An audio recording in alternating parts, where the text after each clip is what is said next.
এখন আমাদের খাসির মাংস মাখানো হবে দই দিয়ে। চলো তোমাদের দেখাই।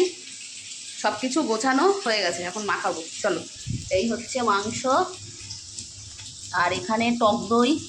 প্রথমে আমি একটুখানি নুন দিয়ে দিলাম নুনটা দিয়ে একটুখানি মাখিয়ে নিচ্ছি।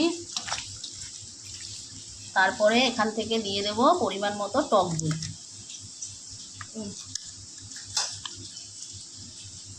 আর এদিকে মা আমাকে পেঁয়াজ টমেটো সব কিছু কেটে দিচ্ছে।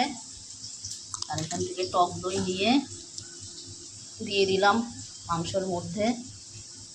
আর একটু নিচ্ছি, অল্প করেই নেব, দিয়ে দিলাম। চলো মাখিয়ে ফেলি মাংসটা।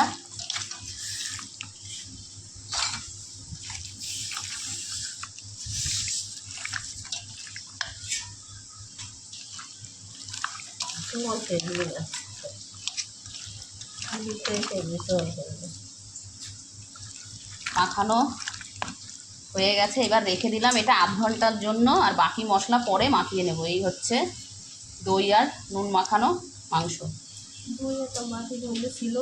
দই আছে আরেকটা বাটিতে, ওই এই ফ্রিজে মনে হয়।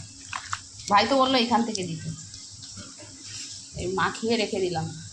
আর ওইদিকে গ্যাসে রান্না হচ্ছে কি, চলো তোমাদের দেখাই। এখানে হবে হচ্ছে মাছের মাথা দিয়ে মুগ ডাল। ডালটাকে ভেজে নুন দিয়ে আর কাঁচা লঙ্কা চিড়ে সেদ্ধ বসানো হয়ে গেছে, মানে প্রায় সেদ্ধ হয়ে এসছে, চলছে সেদ্ধ। মাছের মাথা দিয়ে, কাতলা মাছের মাথা দিয়ে আর কি মুগ ডাল রান্না হবে, মুড়ি ঘন্ট। আর এইদিকে খাসির মাংসের আলুটা ভাজা হচ্ছে।